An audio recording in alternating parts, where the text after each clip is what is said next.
A person stands at a wooden podium on a small stage, wearing a dark vest over a light-colored shirt. The background is dark, with soft lighting illuminating the speaker. Gentlemen, and I would love to welcome you to the Corps of Discovery 2. We are commemorating the bicentennial, the original Lewis Clark Corps of Discovery that happened from 1803 to 1806. And true to Lewis and Clark in 1806, whenever they were making their hasty return to St. Louis, Missouri, as are we. So by September of this year, we'll be back in St. Louis. Grand Ronde is the second venue on our travels back to Missouri, and we have been welcomed with open arms here, and we're very thankful for the Grand Ronde community. And so without further ado, I would like to introduce Mr. Bob Tom, and he is going to be speaking about powwows and other cultural gatherings, and he is a member of the Confederated Tribes of Grand Ronde. So please welcome Bob Tom. Thank you. Glad to see you here today, out and about. Have you been in the casino? Okay, good, thank you for that. I'm 68 years old. I'm a member of the Confederated Tribes of Grand Ronde.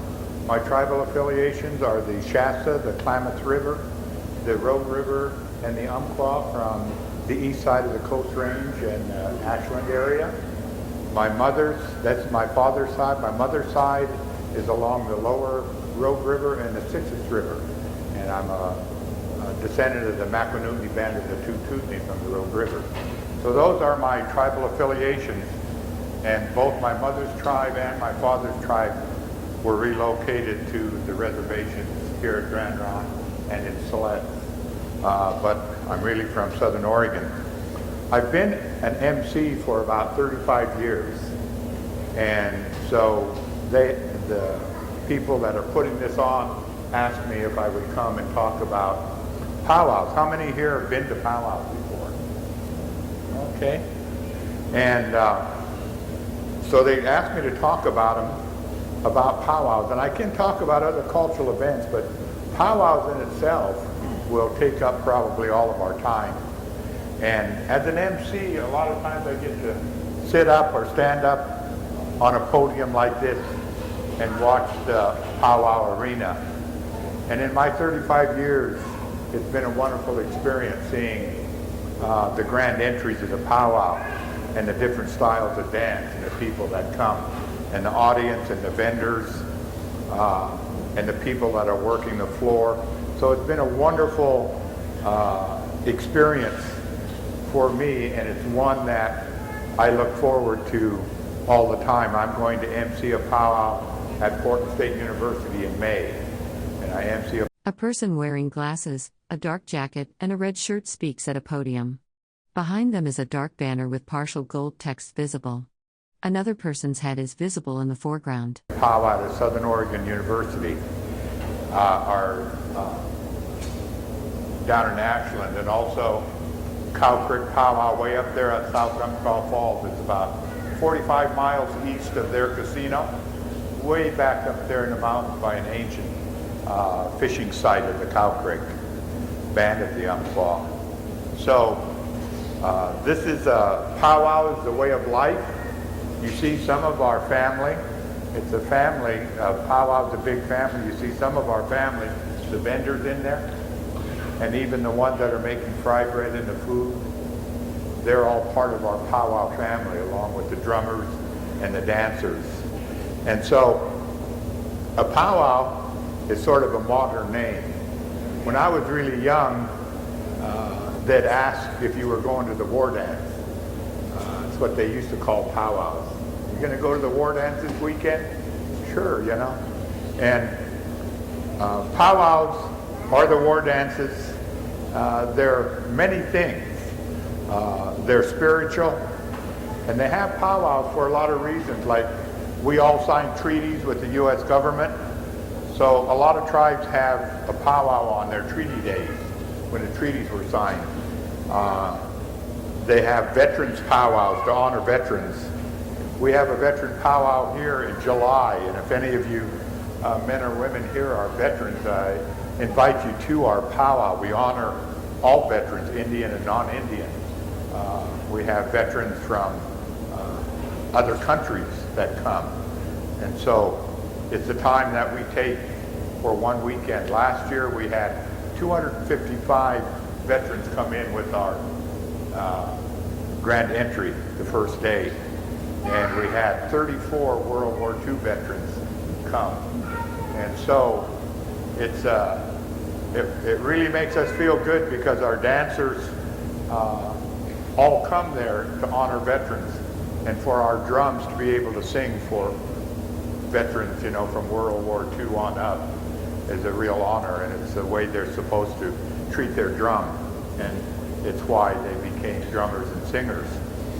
We have gourd dancing and round dancing, so we have a lot of kind of powwows and gatherings.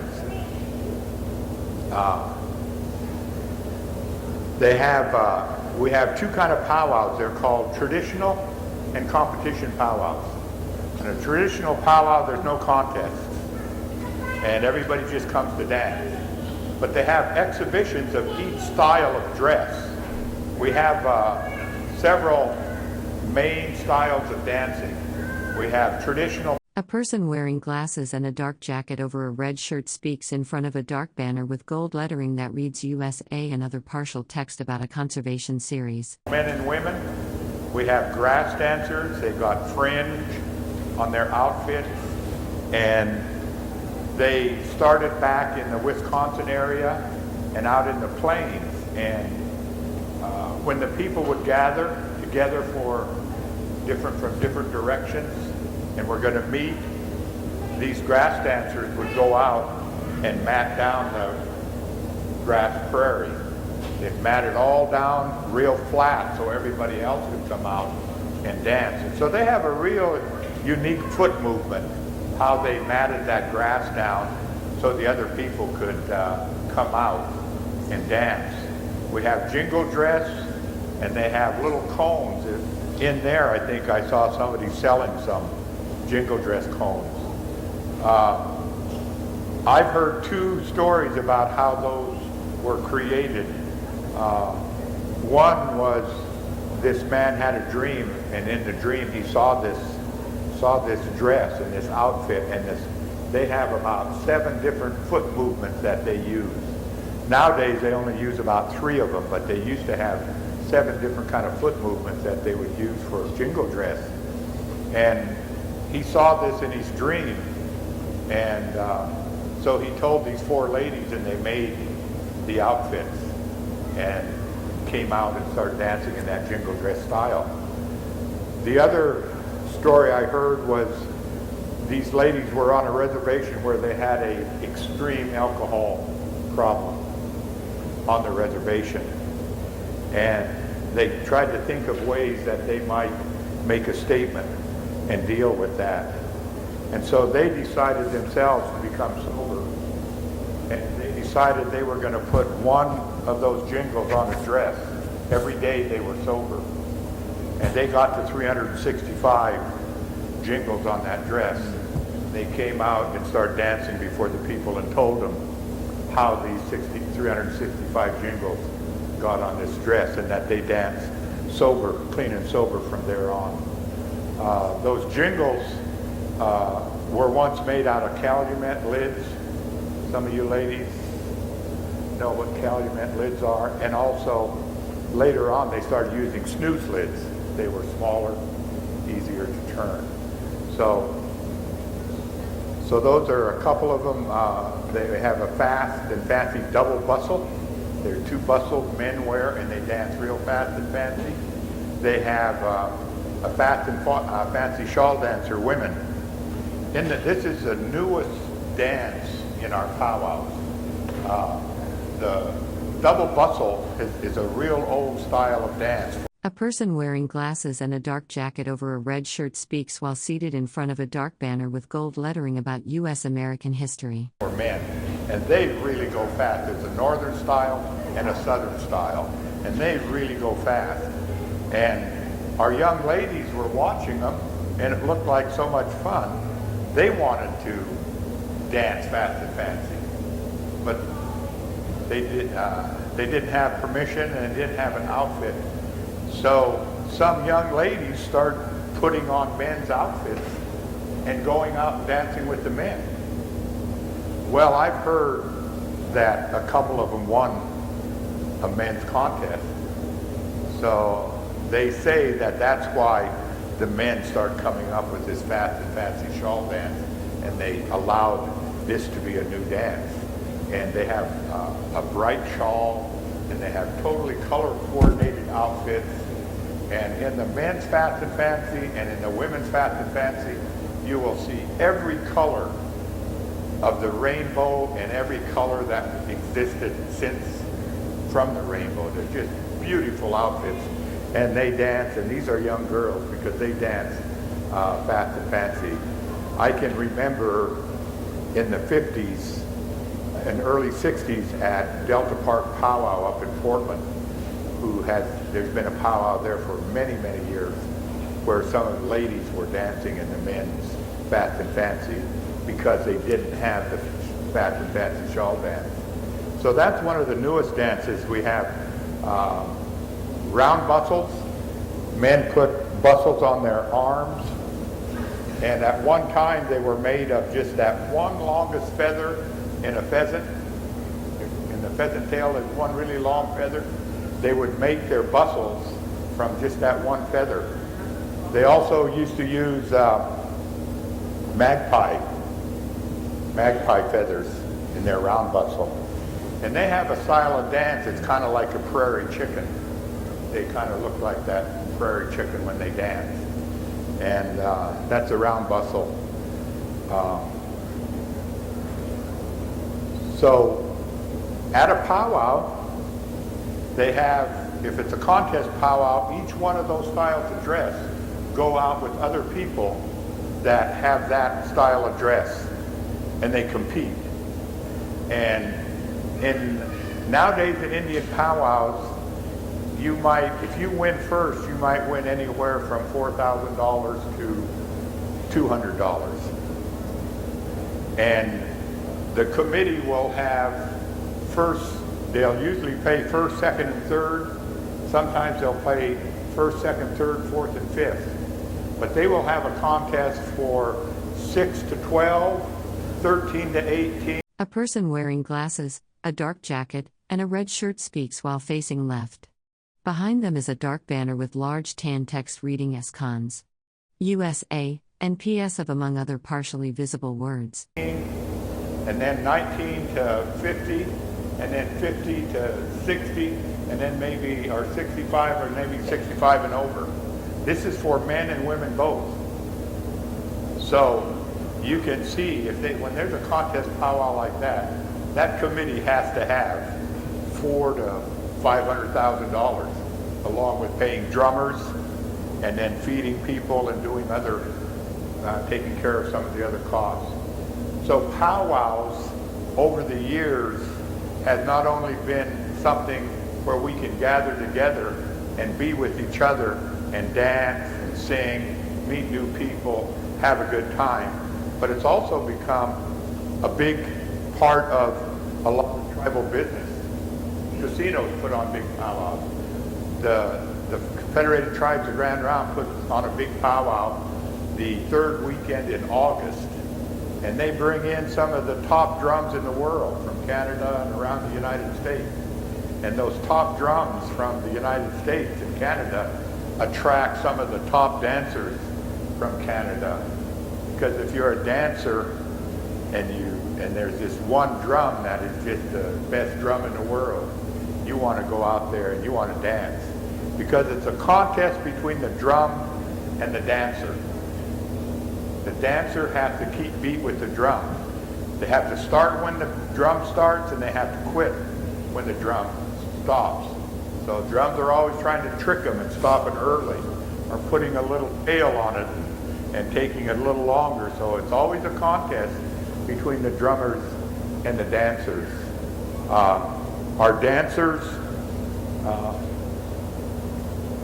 lot of these young, it's a family affair, and you'll see kids in their diapers yet with outfits on. And then you'll see grandmas and grandpas You'll see people out there 80 years old dancing, and all of the ages in between. And a lot of families will travel the whole summer from powwow to powwow and getting in contests. And that's their summer. They not only have fun, but then if they win, they kind of pay their way. But you can see some of our young people, they aspire to be a champion dancer. And it takes a lot of work. You not only have to make your outfit, you have to upkeep it, because there's a lot of wear and tear on outfits out there when you're dancing and when you're packing and unpacking, putting on, taking off. So there's constant upkeep for your outfit, and it's got to look good if you're in a contest. So here's these young people that aspire to be. A person wearing glasses and a dark jacket over a red shirt speaks while seated in front of a dark banner with white text reading USA and other partial words. Be a champion dancer. And in our Indian world, we're happy when our young people do. Because in our tribes, there's a certain percent that go to college, certain percent go to get jobs and work. There's some play basketball, some play softball.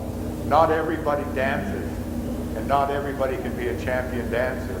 And so when we see some of our young people take on the hard work, the conditioning, the practice, and to become a champion dancer, it makes all of us proud.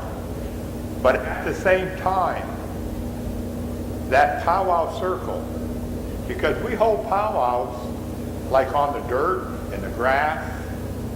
We hold powwows in tribes have powwow grounds, arbors. We have powwows at conventions.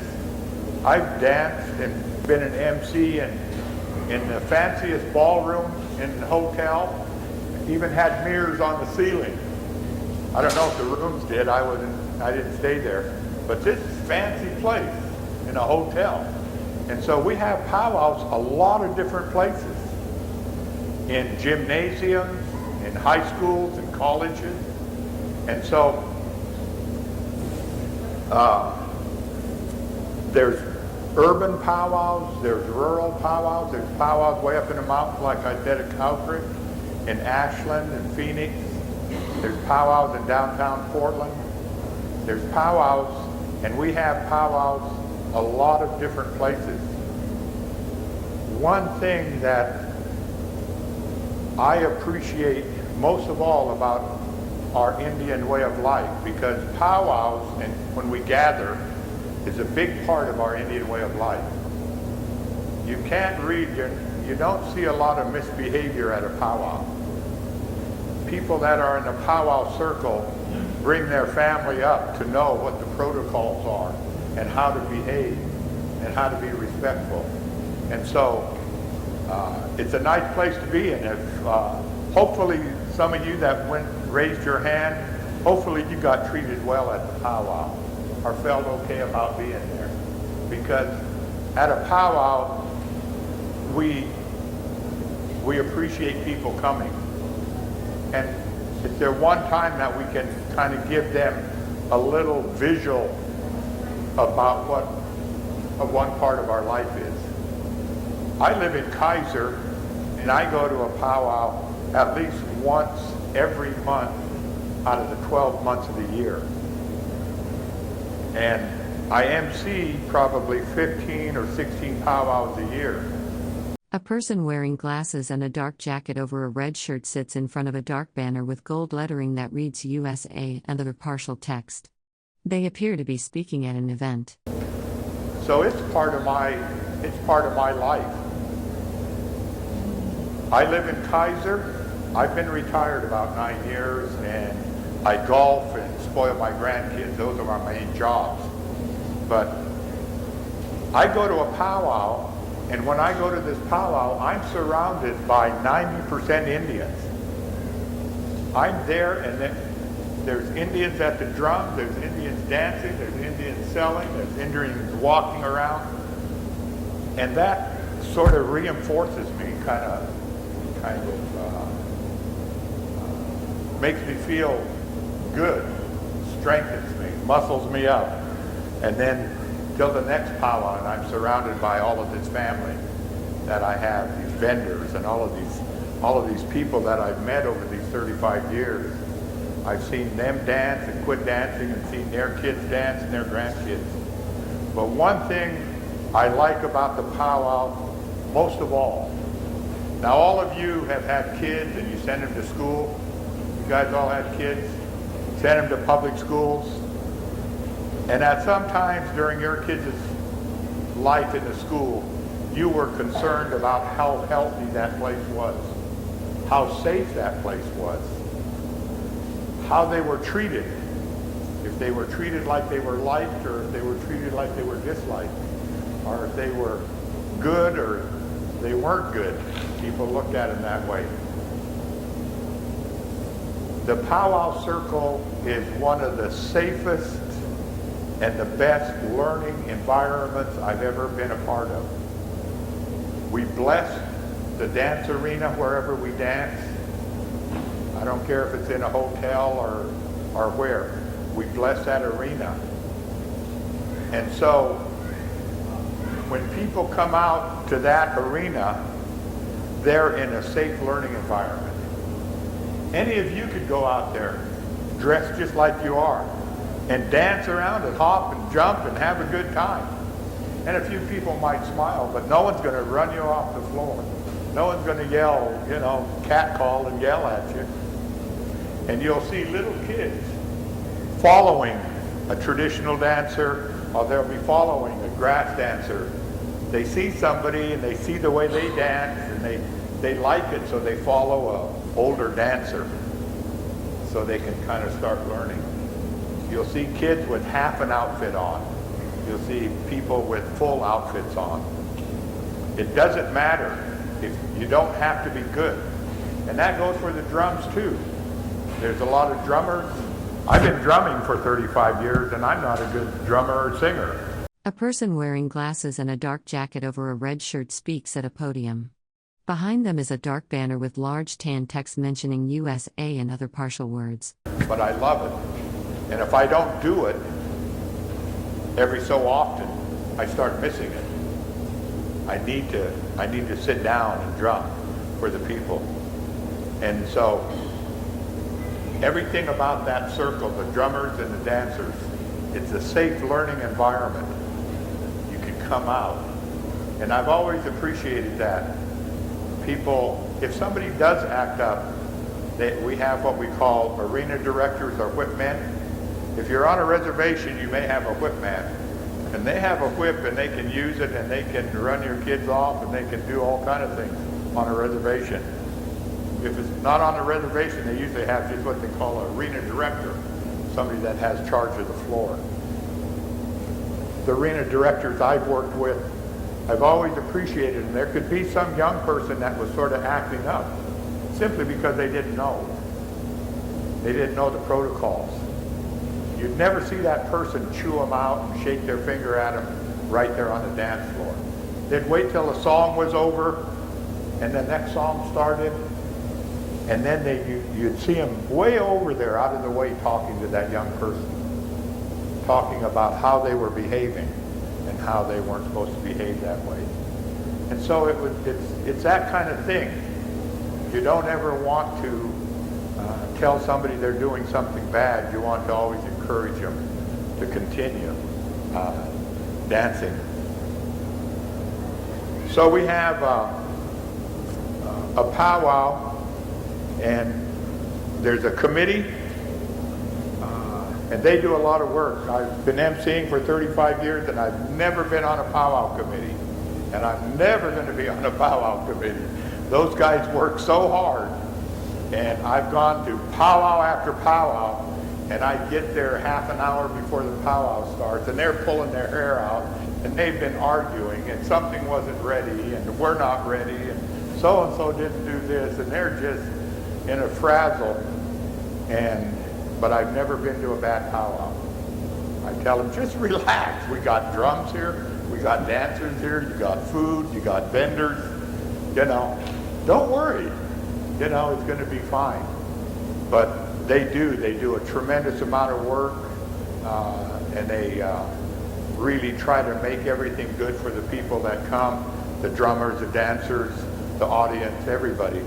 A lot of times tribes put $100,000 into their powwow committees. And the reason they do that is because it brings a lot of visitors. A person wearing glasses, a dark jacket, and a red shirt speaks at a presentation. Behind them is a dark banner with partial gold text visible, including USA and cons. They can be with us on our reservation, so they can be with us for a day or 2 days. At Grand Ronde and at Silet's, they both have wonderful camping places. You got a trailer, pull it over, set it up, visit, and so they know that people come and they want to make sure that people are treated right and given a good experience about our powwows. Committees do a lot of fundraising. They sell things. They have food sales, and they have raffles. They sell tickets. And a lot of times at contests, a family will sponsor a contest. They'll put up $500 for first place. Traditional. They may be honoring somebody in their family. So you have sponsors. And when you go to a powwow, all of those vendors pay some money to the committee, and they may also have to donate something to the raffle as part of fundraising. I don't have a watch, so somebody can tell me what time it is?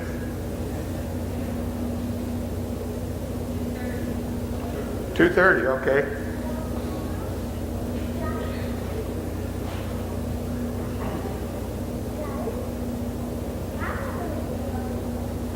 At a powwow, as an Indian person, and all of the other people I know that live the powwow way, a powwow is many things.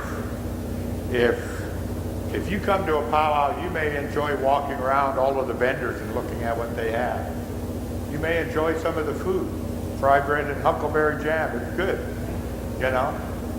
You may enjoy the dancing, you may enjoy the singing, just people watching. A powwow serves a lot of purposes. There's ceremonies that go on at powwows. When our people gather together, when we have our drums, when we have dancers, traditional dancers, when we have spiritual people, when we have equipment and arena directors, that's the only time that some things can be done. If you honor somebody in our Indian world, you honor them before the people in public. So when you have a big gathering like a powwow, then that's a good time to honor somebody, because you get up and you talk about that person and you say why you're honoring that person.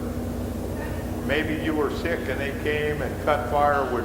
A person wearing glasses, a dark jacket, and a red shirt sits speaking in front of a dark backdrop with gold lettering that reads USA and partial words including cons and of tea. Maybe they helped you when your car broke down and you lived with them for a month.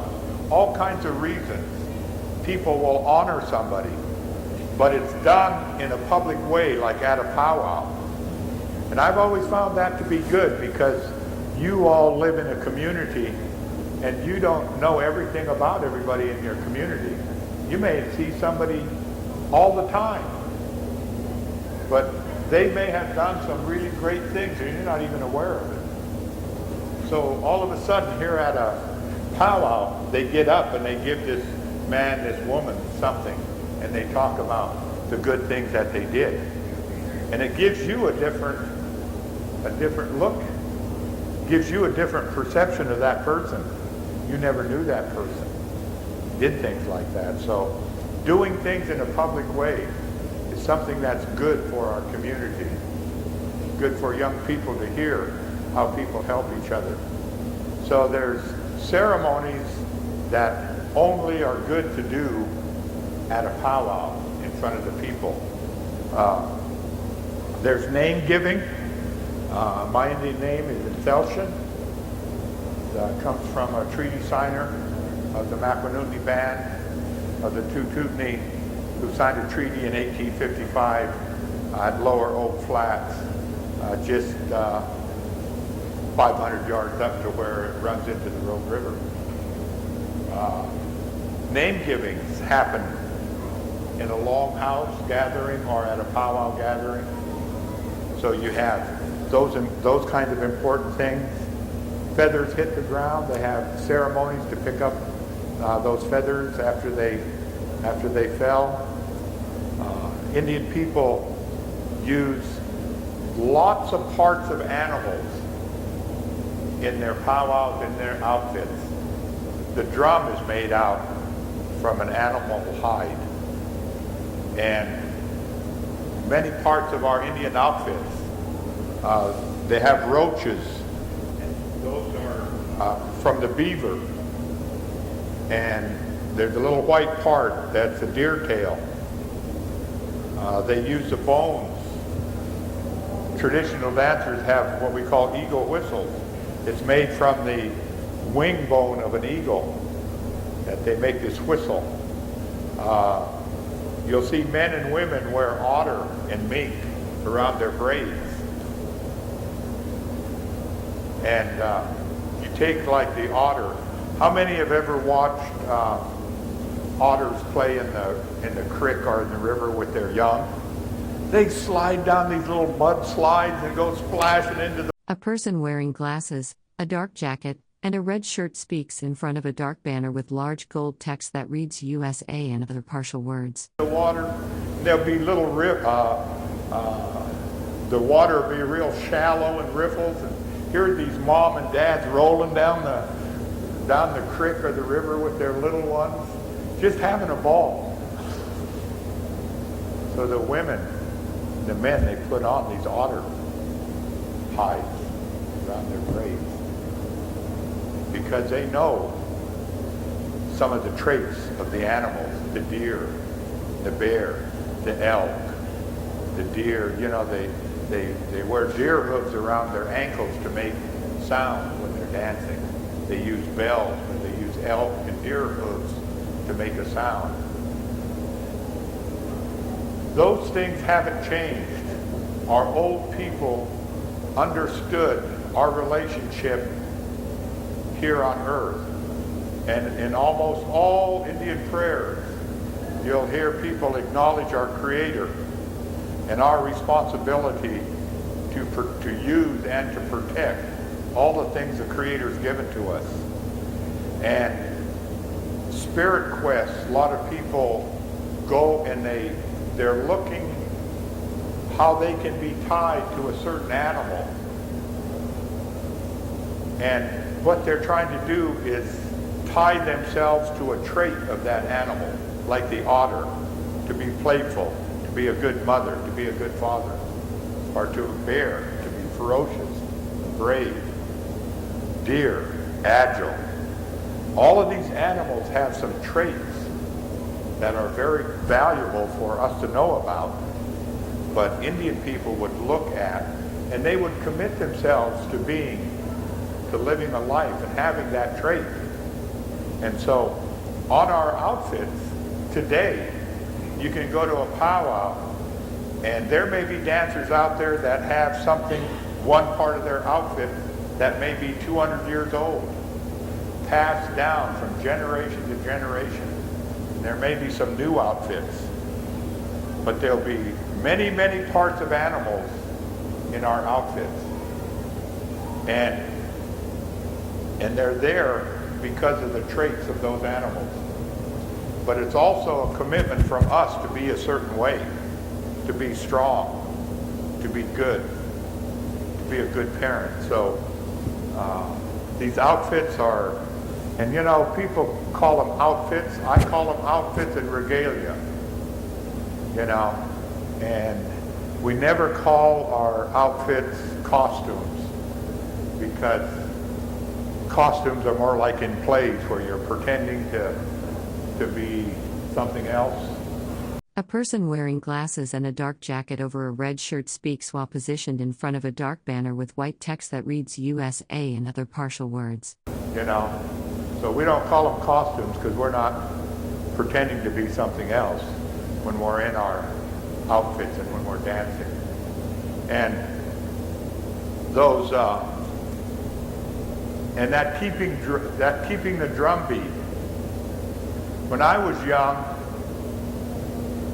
I used to kind of dance to my own drum, I guess. I wasn't in beat with the drum. I was out there having fun, dancing hard, but I wasn't always in beat with the drum. And I was young. We didn't have competition powwows. I didn't see it was all that important, you know. My dad told me, you keep and drink with that drum, because that drum had a power, and those drums were created for us. A lot of people don't know it, but the drum beats of Indian people, I mentioned all those kind of dancers, they all have their own drum beat for their style of dress.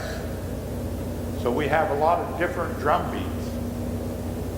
And our songs. In this world, there's no other people that have our kind of drum beats and our kinds of songs. And we've been singing these songs forever. We get new songs and people talk. Singers will tell you that they didn't compose those, they grabbed them. Those songs are out there. Somebody looks for a song, lives a certain way. That song's out there and they just grab it. They don't take credit for creating that song or composing that song. They just were able to grab it, bring it for the people, because you dance for the people, you drum and sing for the people. And so I got 5 minutes, and I guess, you know, outside of, I didn't talk about all of the other Indian gatherings, the cultural gatherings and trading, and they're just, you know, if you want to gather some Indian people, you know, cook a big dinner and they'll all be there, you know. And we eat together and we gather for a lot of different reasons, spiritual. So I just talked about mostly powwows today, but you know, a lot of our families started at powwows. A lot of marriages started at powwows. We got a lot of intertribal marriages. In my two tribes, I'm related to almost everybody in my two tribes, you know. A person wearing glasses and a dark jacket over a red shirt speaks at a microphone in front of a dark banner with gold lettering that reads USA and other partial text. I always had my brothers and sisters and my aunties and uncles telling me who my cousins were, you know. And I guess when I got down to fifth cousins, I didn't have to worry anymore, but that age never matched, you know. So this intermarriage is a good thing. You meet at powwows, you meet people from other reservations, and we continue to keep a bloodline of Indian people, because in a small tribe, that's not always easy to do. So there's another purpose of our powwows. Are there any questions? You know, I really enjoyed being here with you today. I know I talked real fast, but I guess I would just say, when you say powwow, that is a way of life. And you can't talk about a way of life in an hour. You can't, because it takes a lot longer. There's so many parts of it. But I just wanted to tell you, my dad told me to keep beat with the drum, with my feet, because those drums and those songs were created for us, and that they have power. And the only way you're going to get that power is to hit your feet on the floor the same time the drum beats. That's the only way that power gets from the drum to you and gets to your heart, is if you keep the same beat as a drum. So after that, I did everything I could to keep beat with that drum because I want those things that come from the drum to come to me where it should be. So, powwows are fun, they're spiritual, they're important, and they're for everybody.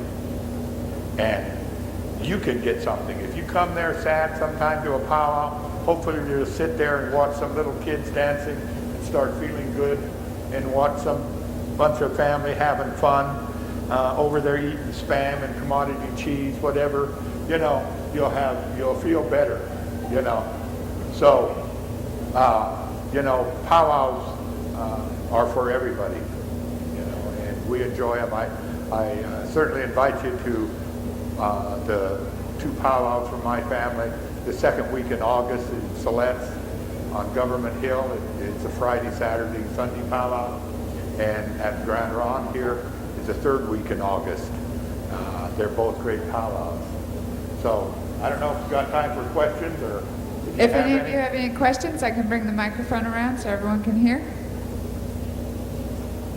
I should have brought a hand drum. We have another part of powwows. A person wearing glasses, a dark jacket, and red shirt speaks at a microphone. Behind them is a dark banner with partial gold text visible, including USA and cons. Is 49ers. After the big powwow and all the drums pick up and everybody leaves, there's young adults that will go way away from the powwow grounds out in the field and they'll sing these 49er songs. Old, young people, teenagers. And a long time ago, the old people let them do that. There could be some drinking going on, but the old people, if they were over there singing, because they circle dance, social dance, and they sing these crazy songs and have a good time. But the old people said, well, if they're over there, at least they're not in their cars driving around, you know, endangering themselves. They're right over there where we can hear them. But 49ers, they sing sad songs about girls and broken hearts, and, you know, real funny songs. I should have brought a hand drum. I would have sung a couple 49er songs for you, made you cry. So, if no one has any other questions, then please give Bob Tom a welcome applause.